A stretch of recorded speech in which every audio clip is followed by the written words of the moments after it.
The wind that rolled across the airfield carried the familiar scent of oil, rubber, and the metallic tang of high-octane aviation fuel. Dawn had not yet broken, but the entire base at Boxted was already alive with the muted clatter of tools, the rumble of generators warming up, and the clipped voices of ground crews going through their routines.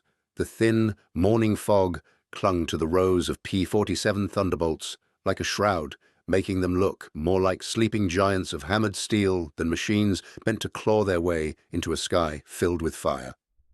Before we jump back in, tell us where you're tuning in from, and if this story touches you, make sure you're subscribed, because tomorrow I've saved something extra special for you. Sergeant Franklin "Frank" Kovacs stood alone beside the squat nose of his assigned jug, hands tucked deep into his grease-darkened jacket pockets, eyes narrowed against the cold. He was a mechanic, first and last, and no pilot, no matter how decorated, understood a Thunderbolt the way he did. He could tell which engine was misfiring across the field just from the rhythm of its rumble. He could smell when a magneto was going bad, and he could coax power from the R2800 double wasp that the manuals swore was impossible. But it was his latest trick, his secret, that gnawed at him in the quiet moments before takeoff. The mix. He glanced around to make sure no officers were watching, and then tapped his boot against a half-empty drum positioned behind the aircraft, as though checking a tire. The steel barrel gave off a dull ping, its faded stenciling almost rubbed away. 130 avgas. The stuff inside, however, was nowhere near standard. Not anymore. Frank had taken a risk, the kind that could end careers or lives, but he believed in results, not rules, and the results spoke for themselves. He had blended in a calculated dose of aromatic additives and scavenged components from old stockpiles, the quartermaster thought, long gone, stretching the fuel's knock resistance far beyond regulation. On paper, the Thunderbolt's Pratt & Whitney engine could handle 52 inches of manifold pressure without protest. With his mix, it could gulp down 60 or even 65 inches, provided no one pushed it too long, provided the cylinders didn't melt, provided the turbocharger didn't overspin itself into shrapnel. It was madness, it was brilliance, it was illegal, and it was the only way, he told himself, that his pilots stood a chance against the FW-190s that roamed the high altitudes like wolves. German engineering was slick, fast, light, built for climbing and maneuvering in a way the heavy Thunderbolts couldn't match. At least, they weren't supposed to match. But Frank had seen things in the past 3 weeks that changed his understanding of what these machines could do. He'd seen a jug outclimb a 190 until the German pilot, panicking, rolled inverted and dove for cloud cover. He'd seen another run down a fleeing enemy so fast the jug's wings fluttered violently, as though shocked by their own speed, and he'd watched his pilots come back with grins that made them look like boys again. The brass didn't know why the squadron's kill ratio had skyrocketed. Frank did, and it terrified him. A set of boots crunched across the cold ground behind him. "You're here earlier every day," Captain Elias Harwood said, voice half yawn, half accusation. He was one of the oldest pilots in the unit, not by years, but by mileage. Combat had a way of aging a man faster than birthdays did. His face was etched with exhaustion, his eyes hollow, yet alert. "Engines don't care what time it is," Frank replied. Harwood gave a low grunt, rubbing his hands together for warmth. "Tell me you've given my girl a little extra kick today. Intel says we're running into a new variant of the 190 up high." Frank fought the reflex to look toward the hidden barrel. "She'll outrun anything they throw at her," he said, voice steady, though he felt a flicker of doubt. "That's so," Harwood smirked, "because last week Westwood swore his Thunderbolt pushed him past 460 at altitude. I told him he was full of it." Frank shrugged. "Maybe he dove." "He wasn't diving." Harwood looked at him carefully. "You know something I don't." Frank hesitated too long. "Hell, Frank," Harwood said, recognition dawning. "You're doing something, aren't you?" "I'm doing my job," Frank said. "Same as you. You want the Edge to come home alive or not?" Harwood stared at him a long moment. Then he nodded. "I'll take anything that keeps my men breathing. Just don't get yourself court-martialed." Frank didn't answer. He didn't trust himself to. A shrill whistle rang across the field, pilots snapped to motion, ground crews scattered to their stations, and engines began roaring awake in a rolling wave. The Thunderbolts shook the air as their massive engines spun up, exhaust pounding against the cold morning fog and carving halos of vapor around their propellers. Frank slapped the fuselage of Harwood's jug, as though wishing good luck to a stubborn mule. "Keep it below 60 inches unless you absolutely need it," Frank said. "And if you smell frying metal—" "I know the drill," Harwood said, climbing into the cockpit. "If it starts cooking, point the nose down and pray." Frank gave a grim smile. "Something like that." The canopy slid shut with a clunk, and Harwood lowered his goggles as the propeller blurred into a spinning disk. Moments later, the first flight taxied onto the runway. Frank stepped back, arms crossed, watching the takeoff roll. The jugs gathered speed, wheels pounding against the frozen ground, and then, each in turn, lifted, heavy but determined, climbing through the thinning fog toward the pale horizon. The ground trembled as they soared overhead. Frank felt the vibration deep in his chest. "Bring them home," he whispered. At 28,000 feet, the world belonged to ice and silence. Harwood's breath crystallized inside his mask as he scanned the endless expanse of pale blue and sunlight. The cockpit rattled as the turbocharger kept the massive engine gulping thin, frigid air. The squadron was in formation around him, their silver wings glinting like shards of glass. "Eagle leader to Eagle flight. Maintain course to target escort point," Harwood said. His voice came through, steady, but his heart thumped hard. Intelligence had warned of increased German fighter activity along the bomber routes, not just patrols, but coordinated, high-altitude intercept missions. The Luftwaffe was getting desperate, and desperate men were dangerous. "Eagle leader, this is Eagle 2. Something's moving in the contrails, 11 o'clock high." Harwood squinted. At first he saw nothing but the sun glaring off layered condensation trails. Then shadows, dozens of them. "Fighters," Harwood said. "Multiple, coming in fast." The shapes sharpened into the familiar, predatory silhouettes of Focke-Wulf 190s diving from above with the sun at their backs. Their wings flashed as they rolled, angling for attack. "Break! Break!" Harwood shouted. The sky erupted. Thunderbolts peeled away in all directions. German fighters streaked through the formation, cannons spitting fire. Tracer rounds arced across the thin air like burning needles. 2 jugs went evasive. A third took a burst across the wingtip, but held course. Preparing and narrating this story took us a lot of time, so if you're enjoying it, subscribe to our channel. It means a lot to us. Now, back to the story. Harwood shoved his throttle forward. The manifold needle jumped. 55 inches, 58, 60. He felt the engine strain, sensed it like a living thing begging for mercy, but it didn't falter.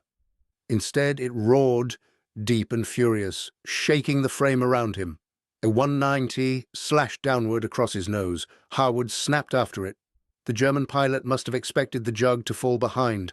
At altitude, Thunderbolts usually lumbered, dragged down by their weight in the thin air, but Harwood surged forward, sudden, stunning acceleration, flattening him into his seat.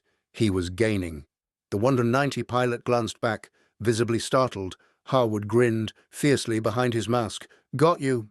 He lined up the reticle. The 190 jinked left, but Harwood matched the movement cleanly. The edge Frank had given him, the forbidden fuel mix, was turning the tables. The jug was no longer the hunted. He fired. The 190 burst apart in a flash of flame, fragments spinning away like torn scraps of midnight. "Splash one," Harwood said calmly, even as adrenaline hammered his veins. Below him, the fight was chaos. 2 Thunderbolts chased a single 190 that twisted and rolled with frantic precision. Another German fighter dove after a jug, struggling to climb back to altitude. Harwood banked hard, engines howling. But the moment he turned, he saw it. a shape knifing up toward him from below, a 190 rising through his blind spot. The German pilot was skilled, angling for the fatal shot. Harwood yanked the throttle to the firewall, 62 inches. The engine detonated into raw fury, the jug launching forward with shocking power. The turbocharger screamed, the German's nose dipped, thrown off by the unexpected acceleration. Harwood burst upward, rolling inverted, and dropped behind him. The 190 pilot panicked. Harwood could see the sudden overcorrection, the flaring of control surfaces, trying to salvage the maneuver, but altitude belonged to horsepower, and horsepower now belonged to him. He fired again. The German aircraft spiraled downward, trailing smoke. "Eagle, leader, this is Eagle 6. They're asking how we're outrunning them," someone shouted over the radio. "I just heard a German pilot scream something like, 'Thunderbolts aren't supposed to climb like this.'" Harwood allowed himself a grim smile. But the moment was brief. A sudden burst of flak black smoke from his right wing caught his eye. "Eagle 3, you're on fire!" Harwood shouted. Lieutenant Marshall's jug was leaking flame from the engine cowling, the fire licking back toward the cockpit. Can't hold it," Marshall gasped. "Pressure's redlining." Harwood knew instantly what had happened. Overboost. The illegal mix could push the jug's engine to godlike heights, but it was a pact with the devil. Too much throttle for too long, and the cylinders would cook themselves from the inside out. "Marshall, dive now. Drop throttle to 40 inches and get oxygen flowing." I'm losing control." The burning jug rolled violently. Harwood dove after him, terror rising in his throat. "Marshall, bail out, bail out!" But Marshall's voice was gone. The thunderbolt erupted in a blinding flash. Chunks of metal tumbled through the sky like sparks drifting from a dying star. Harwood closed his eyes for half a second, half a heartbeat. Then he forced them open. He could mourn later. "Eagle flight," he growled. "Regroup on me. We're finishing this." The remaining German fighters scattered, either low on fuel or shaken by the unexpected ferocity of the jugs. One by one, they disengaged, diving toward cloud banks or the distant glimmer of forest far below. Harwood held formation until the last of them vanished. Only when the sky had quieted did he breathe out. They landed hours later, engines coughing as they taxied to a halt. Ground crews rushed toward the aircraft. Frank stood front and center, eyes scanning each returning plane for damage. His stomach dropped when he saw the empty patch of runway where Marshall should have parked. Harwood climbed down from his cockpit. He didn't speak. He didn't need to. Frank saw it the moment their eyes met. "Was it the mix?" Frank whispered. Harwood didn't answer directly. "He saved 2 men before his engine blew," he said quietly. "He used the power you gave him to do it. That's the truth." Frank stared at the ground, the weight of guilt pressed like a fist against his chest. Harwood stepped closer. "Frank, we would have been slaughtered up there today without that extra boost. Whatever risks you're taking, you're saving lives too." Frank looked up, haunted. "At what cost?" Harwood hesitated, then placed a hand on his shoulder. "That's a question we can only answer after the war. For now, we fight with what we have." Frank swallowed hard. He wasn't sure whether he was being reassured or warned. In the distance, the sun finally broke through the clouds, bathing the field in cold light. The jugs sat quietly now, their engines cooling, steam rising from their exhaust stacks like the breath of sleeping beasts. They would fly again tomorrow. And Frank knew he would be there before dawn, hands stained with oil, wrestling with the line between survival and destruction. The line he had already crossed. The morning after, the base at Boxted, it was a hive of quiet tension. Engineers and mechanics moved with brisk precision, checking turbochargers, spark plugs, and fuel lines, their faces smeared with soot and sweat. Frank moved among them like a shadow, his hands dipping into the oily machinery, his mind still high in the sky.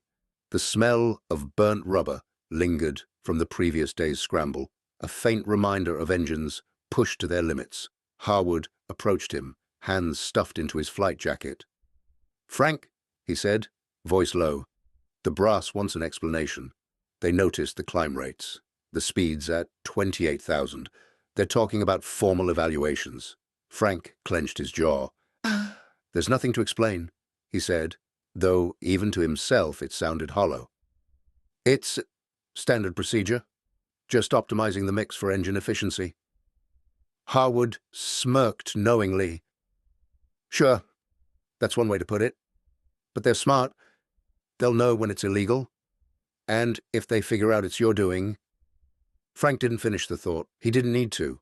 He'd been warned before about tinkering with the R2800 engines beyond the regulations. The manuals were strict for a reason. Heat, pressure, combustion. One wrong adjustment, and the engine became a bomb strapped to a pilot's chest. He'd seen enough of that to know. And yet, the risk was worth it. The day's sortie was slated to be routine, an escort mission for the heavy bombers heading to Wilhelmshaven.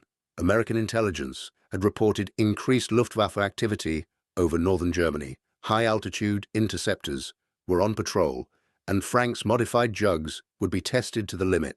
The squadron took off under a sun that glimmered like metal on frozen steel. Harwood's voice cut through the radio. "All flights maintain 2,000 feet vertical separation and form tight wedge, eyes open for bandits at high altitude." Frank watched the jugs lift into the sky, their engines roaring in the thinning air. He knew every throttle setting, every nuance of the fuel mix. The turbochargers would scream at 28,000 feet, but the engines would hold, if used correctly. He could almost feel the climb rates in his chest, the raw power flowing through each aircraft. The squadron climbed into the stratosphere, the air thinning, temperature dropping, oxygen levels making every breath a conscious effort. At 28,000 feet, the Thunderbolts were sluggish by reputation, heavy and ungainly, compared to the nimble FW-190s the Germans sent aloft. But today the story would be different. Harwood's voice came calm, but tense. "Bandits at high 10 o'clock, 8,000 feet above." Frank's heart jumped. Through the haze of sun and cloud he saw them, shapes glinting in the morning light, the unmistakable silhouettes of Focke-Wulf 190s diving in formation, their engines whining like predators on the hunt. The German pilots expected them to be slow. They expected a lumbering climb, a predictable engagement. But the jugs, fueled by Frank's forbidden mix, surged upward, their engines screaming against the thin air. One by one, the Thunderbolts closed the gap with astonishing speed. Harwood banked hard, the turbocharger straining but holding. "Look at them," he muttered. "They're catching up before they even realize it."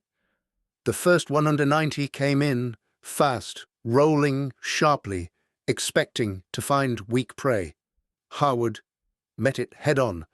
His throttle screamed at 62 inches, the manifold pressure needle pinned near its illegal maximum. The engine roared, the jug surged upward, and suddenly the tables were reversed. The 190's climb advantage disappeared. Its maneuverability was no longer a threat. Harwood lined up, fired short bursts from the twin 50-caliber machine guns. Tracer rounds streaked across the thin air. The German aircraft tried to evade, but the P-47's unexpected speed and power gave him the edge.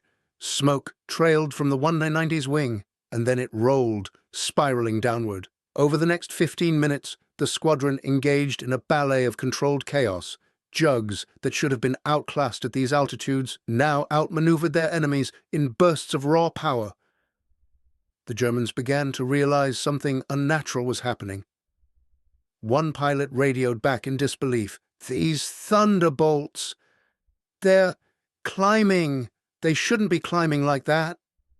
Frank's stomach tightened as he watched the battle unfold from the ground through a field scope. He couldn't see the faces of the pilots, only their silver wings flashing above a sea of clouds. Each acceleration, each climb, each evasive maneuver carried the silent signature of his fuel mix.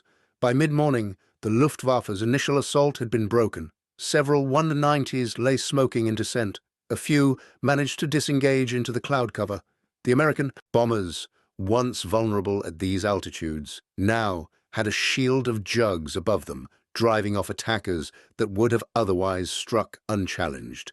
After the last engagement, the pilots returned to Boxted, engines blackened with soot, hands shaking from adrenaline, faces lit with disbelief and relief.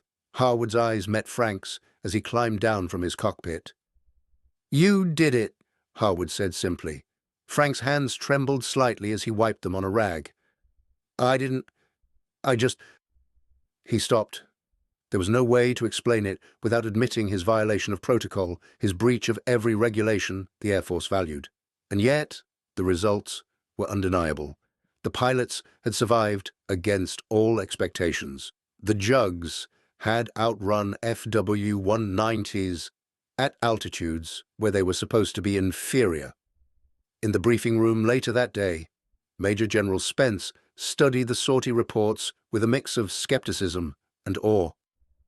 "According to these climb charts," he said, frowning at the figures, "these P-47s, they matched or exceeded the FW-190's climb at 28,000 feet. This is impossible." Harwood didn't correct him. He simply nodded. "They did what they had to do," he said. Spence leaned back, rubbing his temples. "We need an explanation before the Luftwaffe figures it out, and I want to know how our pilots survived without a single loss against high-altitude interceptors today." Harwood's fingers tightened on the report. "We had an edge. That's all I can say." But Frank knew. He alone knew the truth, and it weighed on him like lead. He had pushed the engines past safe limits. He had risked every pilot in the squadron, and yet as he watched them celebrate, laughing and recounting close calls, he felt a swell of pride he could hardly admit aloud. Over the next week, the squadron saw the first real taste of what Frank's modification could achieve. High-altitude engagements, previously a nightmare, became opportunities. The Jugs surged above the clouds, engines screaming, the turbochargers straining, chasing the Germans in bursts of raw, terrifying speed. Luftwaffe reports began to trickle in, sightings of impossibly fast Thunderbolts, German pilots bewildered and unnerved by the power they could not match. One afternoon, Harwood called Frank over to his office, a small wooden structure that smelled of coffee, oil, and paper. Maps of northern France and Germany were pinned to the walls, dotted with coloured pins tracking every sortie. "Look at this," Harwood said, pointing to the chart. "Since last week, German losses over the Ruhr and Hanover have spiked. Every pilot who returned is reporting the same thing. Our Jugs are climbing and outrunning the 190s. They've got no explanation." Frank ran his hand along the edge of the map. "It won't last," he said. "You're pushing the engines beyond what they were designed for. They'll notice eventually, and when that happens—" Harwood gave a wry smile. "When that happens, we adapt. That's what we've always done." And adapt they did. Pilots learned to trust the Jugs in ways previously unimaginable. The Thunderbolt's weight, once considered a liability, became an asset at high altitude. The engine's raw power, harnessed by Frank's modifications, allowed for controlled bursts of acceleration that German pilots could not anticipate. Dive after dive, climb after climb. The Americans began to dominate the upper airspace over occupied Europe in pockets of engagement that historians would later call the turning point in P-47 operational strategy. But with each sortie, Frank's anxiety grew. He could calculate the fuel burn, the stress on cylinders and valves, the heat creeping into the engine casing. He knew that every climb, every acceleration, was a gamble with physics, metallurgy, and sheer human luck. One miscalculation, one burst too long at 65 inches of manifold pressure could mean disaster. One morning, after a particularly harrowing engagement near Bremen, Harwood returned with his eyes wide, almost feverish. "Frank, they're talking about it in Berlin," he said. "The Germans. They're terrified of our Thunderbolts. They don't understand how they're flying like this. Some pilots even think we've installed secret boosters." Frank swallowed hard. The truth was far less glamorous. No boosters, no secret engines, just a mechanic willing to break the rules, standing behind every pilot's survival. That night, alone in the hangar, Frank knelt beside the last P-47 on the line. He ran his hands over the fuselage, listening to the engine, imagining the turbocharger spooling in the thin night air. He whispered a promise to the machine and the men who relied on it. "I'll keep you alive. I'll keep you flying, but I can't let anyone know. Not yet." Outside, the wind carried the faint echoes of engines winding down, the low murmur of men discussing combat reports, the distant rumble of artillery from somewhere across the channel. War had not paused. It would not pause, and neither could he. Frank's eyes lingered on the steel skin of the Thunderbolt, gleaming under the hangar lights. He imagined the climbs, the bursts, the sharp dives that would come tomorrow. Every test of his illegal mix was a test of courage, of trust, of survival. And every time the jug clawed its way above 28,000 feet and outpaced a 190, he knew that the thin line between life and death was defined not by manuals or doctrine, but by the ingenuity and audacity of a single mechanic willing to defy the rules. The weeks that followed were a mixture of triumph and unease. The squadron flew mission after mission, the jugs climbing to altitudes once thought impossible, intercepting German fighters with a confidence born of power. The pilots joked among themselves about the rocket juice that seemed to flow through the engines, though no one knew the full truth. Frank remained in the shadows, his hands perpetually smeared with oil, his mind constantly calculating pressure, temperature, and mixture ratios. High command began to take notice. Reports from field commanders praised the Thunderbolt's performance, noting the uncanny ability to sustain high-altitude climbs and maintain speed in situations previously considered dangerous. American intelligence circulated accounts of Luftwaffe confusion. German pilots over northern Germany were writing home about engines that refused to die and Thunderbolts that defied physics. Major General Spence summoned Harwood to discuss the unexpected results. "Our losses are minimal, our bombers are reaching targets in record time, and German interception attempts are failing," he said, leafing through the sortie reports. "Whatever's happening with the P-47s, it's working, but I want to know the mechanics behind it. Don't tell me it's coincidence." Harwood hesitated. Frank's modifications could not be revealed. Not yet. The fuel mixture was technically illegal under Air Force regulations, and its widespread adoption could have prompted investigation, court-martials, or worse. He simply replied, "Sir, we've optimized engine procedures within existing parameters. That's all I can report." The Luftwaffe, however, did not remain unaware for long. German engineers analyzed the flight characteristics of the Thunderbolts and noted that their climb and acceleration rates at high altitude were inconsistent with published specifications. Reconnaissance reports documented pilots' astonishment at the P-47's ability to sustain turbocharged performance while pursuing or evading FW-190s at 28,000 feet. By late autumn, German command had begun minor adaptations. Pilots flying FW-190s were instructed to anticipate sudden bursts of acceleration from the Thunderbolts, forcing them to rethink engagement tactics. While these measures mitigated some risks, they could not overcome the raw advantage provided by Frank's fuel mix. P-47 squadrons continued to dominate high-altitude interceptions, escort missions, and strafing runs over northern Germany and the Low Countries. The success did not come without cost. Engines, though surviving, began showing signs of stress. Cylinder heads cracked, turbochargers overheated, and the meticulous maintenance Frank had always insisted upon became a constant necessity. He worked tirelessly with the mechanics, conducting post-sortie inspections late into the night, tracking every deviation in engine performance, every sign of wear. Sleep was a luxury, fatigue a constant companion, yet Frank remained focused. Each engine saved was a life preserved. One evening, after a particularly long day of sorties, Harwood found him in the hangar, hunched over the jug of the day's return, hands black with grease. "You know," Harwood said softly, "we could get you reassigned. This innovation you've engineered, it could change the whole program if we report it." Frank didn't look up. "I know, but if they report it, the engines get standardized, stripped back to safe limits. Then the pilots, our men, die because someone decided to follow regulations instead of results. No, I'll keep it quiet. Just enough for the next mission. Just enough to keep them alive. It was not just technical skill that defined Frank's actions. It was a profound sense of responsibility. Every flight risked not just metal and fuel, but human lives.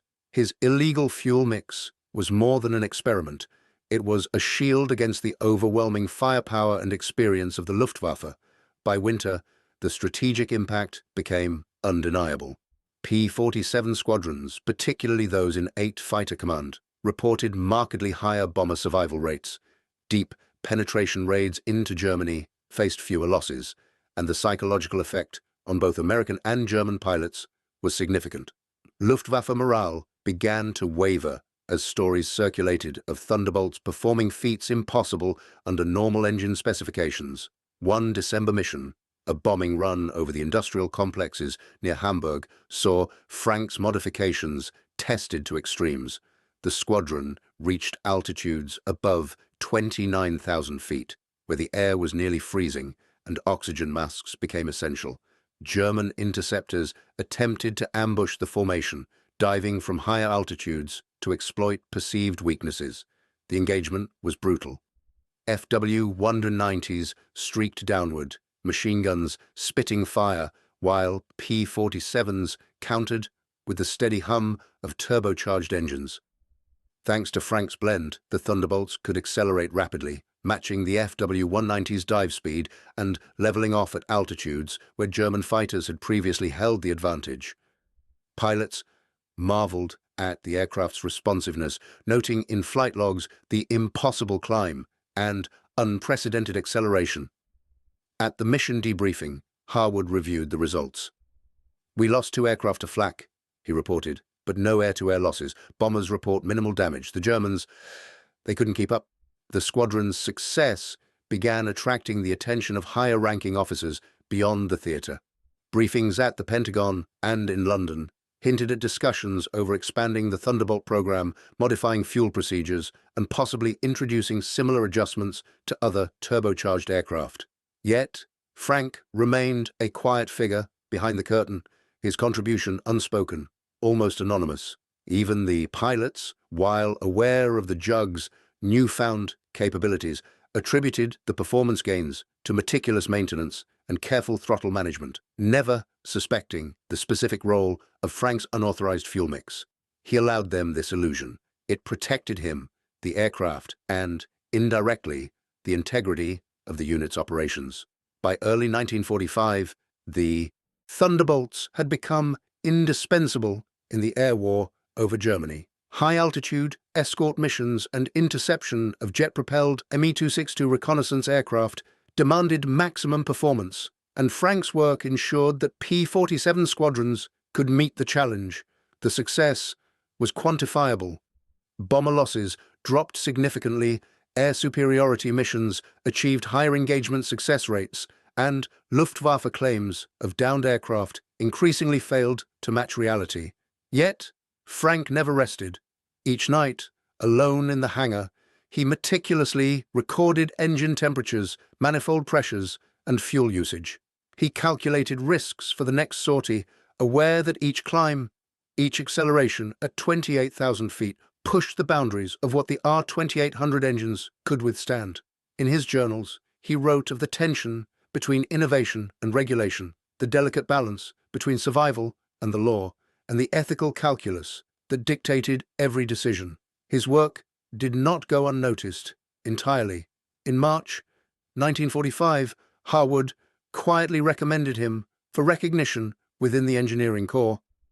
The commendation cited his exceptional skill in maintaining operational readiness of the P-47 fleet under extreme conditions, subtly hinting at his contributions without revealing the illicit fuel mix.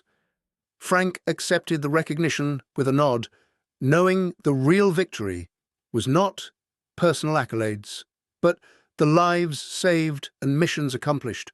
The war drew to a close, and the Luftwaffe's capacity to resist crumbled under relentless Allied pressure. The Thunderbolts, with their engines pushed beyond standard limits, had played an unsung but critical role in securing air superiority, enabling bombing campaigns that crippled German industry and protecting bomber crews who might otherwise have perished. After VE Day, Frank returned to civilian life, the secret of his modifications intact. He never sought fame, though his story would eventually surface in memoirs and historical accounts decades later. Engineers studying the P-47 in the post-war era marveled at the aircraft's turbocharged performance at high altitude, noting the combination of rugged airframe, powerful engine, and meticulous maintenance practices as key factors. But few connected the human ingenuity, the quiet audacity of one mechanic willing to defy protocol to save lives. In interviews years later, Harwood reflected on those final months of combat. "We flew above the clouds, where the Luftwaffe thought they ruled. We owed our lives to the men on the ground as much as the pilots in the air. One man's work, one mechanic, made all the difference. The engines didn't just run faster. Our chances of returning home did too." Frank, older now, would sometimes sit quietly, recalling the smell of fuel, oil, and cold air at 28,000 feet. He remembered the roar of the turbochargers, the flash of tracer rounds, the white heat of combat, and the faces of pilots who trusted their lives to machines that might have betrayed them under normal conditions. He understood the moral paradox of his actions, a breach of regulations that saved lives, a dangerous gamble that became a decisive advantage. The P-47 Thunderbolt, once considered slow and cumbersome, had become a symbol of adaptability, endurance, and raw power. Its victories at high altitude owed as much to the daring and intelligence of those who maintained it as to the skill of those who flew it.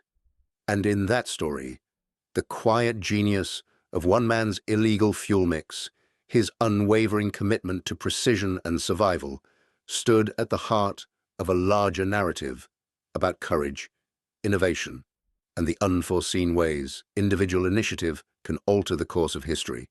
The war had ended, but the lessons endured.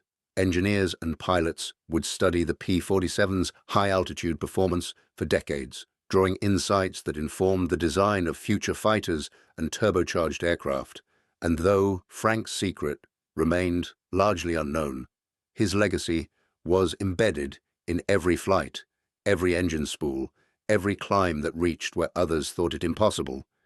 In the end, the story was not about regulations or manuals. It was about understanding, foresight, and the willingness to shoulder responsibility when the stakes were life and death. One mechanic, a blend of knowledge, intuition, and quiet defiance, had turned an ordinary aircraft into an extraordinary tool of survival and triumph. In doing so, he had rewritten the rules of engagement in the skies above Europe and left a legacy that would echo far beyond the battlefields of World War II. Even after the war ended, the story of the P-47 Thunderbolt and its astonishing performance at extreme altitude lingered in the memories of those who had flown and maintained it. Frank, the mechanic responsible for its secret fuel mix, found himself invited to lecture at post-war Air Force schools, though he never revealed the full truth of his methods. Instead, he emphasized understanding engine performance, meticulous maintenance, and the importance of adapting to circumstances. "You must know your machines as well as your mission," he would tell students. "A plane does exactly what you allow it to do. Respect its limits, but understand what happens when you push them." The young mechanics listened intently, unaware that behind these words lay a secret that had altered the course of air combat over Europe. Veteran pilots often sought him out, recounting near-impossible climbs and sudden bursts of speed that allowed them to escape German fighters. Colonel Harwood, a retired P-47 pilot, once told him, "We were over northern Germany, near Bremen. The FW-190s dived on us, expecting an easy kill. But the jugs, they climbed faster than they were supposed to. We suddenly had the advantage. I don't know how you did it, Frank." Frank smiled faintly, recalling nights in the hangar, eyes on gauges, fingers calculating. "It "Wasn't magic," he replied. "It was understanding, knowing what the engines could handle and making them perform reliably." Both men understood the unspoken truth. Without Frank's intervention, those missions could have ended disastrously. Historians later analyzed the technical implications. The R-2800 double wasp engine, already remarkable with its 18 cylinders and 2,000 horsepower, had been pushed to new extremes by Frank's modifications. His so-called illegal fuel mixture altered combustion properties just enough to allow maximum boost without causing detonation or engine failure. It was a precise, high-risk balance between performance and destruction, and Frank had mastered it under combat conditions. The impact was profound. Flight reports showed P-47s performing at altitudes and speeds previously deemed impossible. Missions that once placed pilots at a disadvantage now allowed them to intercept German fighters or escort bombers safely. The psychological effect was equally significant. Pilots who had felt constrained by the limitations of their aircraft suddenly possessed confidence and initiative, which in turn enhanced operational effectiveness. Frank rarely spoke of the fear he felt during the early months of his work. Each mission carried immense responsibility. Pushing engines too far could be fatal. Yet adhering strictly to regulations meant pilots faced deadly odds against faster, more agile opponents. His choice to intervene, to defy protocol, had been deliberate and conscious, grounded in the reality of life and death stakes. In the post-war years, Frank's contributions were subtle but enduring. Aviation engineers studying the P-47's high-altitude performance drew lessons from the Thunderbolts' turbocharged climbs, informing designs for reconnaissance aircraft and early jet interceptors. Frank's interventions became a quiet precedent for understanding how human skill could expand the operational envelope of existing technology. Veteran pilots remembered the psychological effect vividly. Missions over the Ruhr, deep penetration raids, and the Battle of the Bulge were now approached with confidence because they had seen the jugs perform beyond expectations. Engines that roared at 28,000 feet became not just tools, but instruments of survival, responding to the touch and judgment of the pilots and mechanics who knew them intimately. Frank often reflected on the men who did not survive, who had been lost despite the P-47's remarkable capabilities. Each death weighed heavily, a reminder that technical skill alone was insufficient. Foresight, judgment, and a willingness to assume responsibility were equally vital. Every adjustment he made, every calculation of fuel mix, had been aimed at giving pilots a fighting chance. In the early 1950s, Frank participated in oral history projects, though he was cautious about describing his role. He spoke of maintenance, operational, readiness, and the importance of adaptation under stress. The full story of his secret fuel mixture remained untold, a hidden factor that would only be reconstructed decades later through declassified flight logs, sortie reports, and engine performance data. These records revealed a pattern consistent with Frank's interventions, showing how unorthodox adjustments could produce exceptional outcomes without compromising reliability. Historians place this within the broader context of the Allied air campaign. Bomber escort missions, anti-fighter operations, and strategic bombing raids were all influenced by the Thunderbolts' newfound capabilities. Without Frank's modifications, bomber losses would have been higher, German air defenses more effective, and the Allied timetable for crippling Nazi industry potentially delayed. His work exemplified the crucial role of skilled individuals in shaping broader strategic outcomes. The story highlighted a larger truth about wartime innovation. Regulations and doctrine often lagged behind reality. Those who could bridge the gap between theoretical limitations and operational needs frequently made the difference between success and disaster. Frank's ingenuity demonstrated that human judgment and technical expertise, applied responsibly and creatively, could profoundly affect combat performance. By the late 20th century, pilots and engineers alike acknowledged the vital role of ground crews in air operations. Memoirs described the P-47 as a plane that performed beyond expectation and gave us the edge when it seemed impossible. These accounts, combined with technical debriefs eventually allowed historians to recognize the hidden human factors behind the Thunderbolts' exceptional performance. Frank lived long enough to witness some recognition, though he remained modest. Aviation museums displayed the P-47, air shows celebrated its exploits, and he was occasionally invited to speak.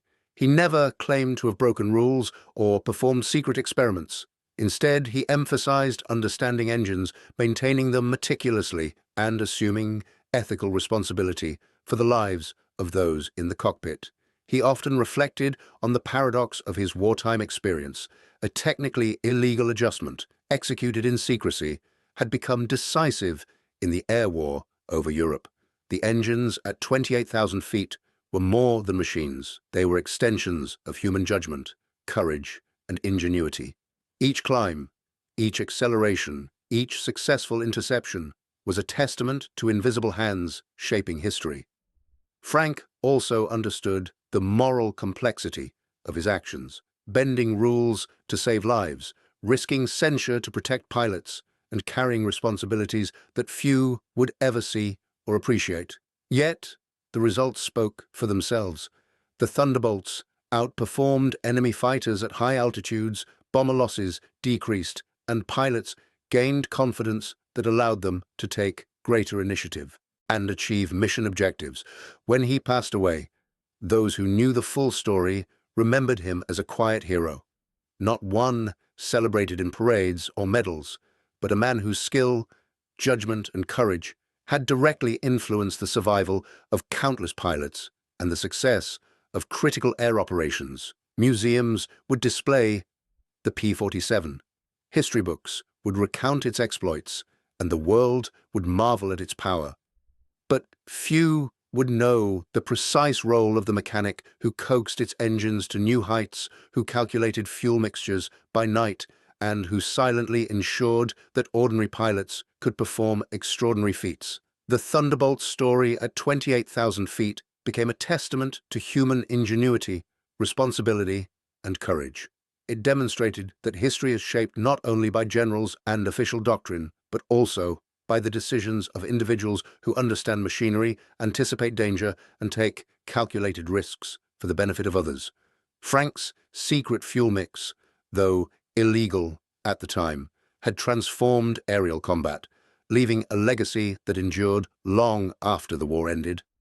Ultimately, the P-47 Thunderbolts' exceptional performance was not merely a product of engineering, but of human vision applied with care, intelligence, and moral responsibility. Frank's work reminded the world that innovation in wartime often comes from those who quietly observe, analyze, and act, those who see possibilities where others see limitations.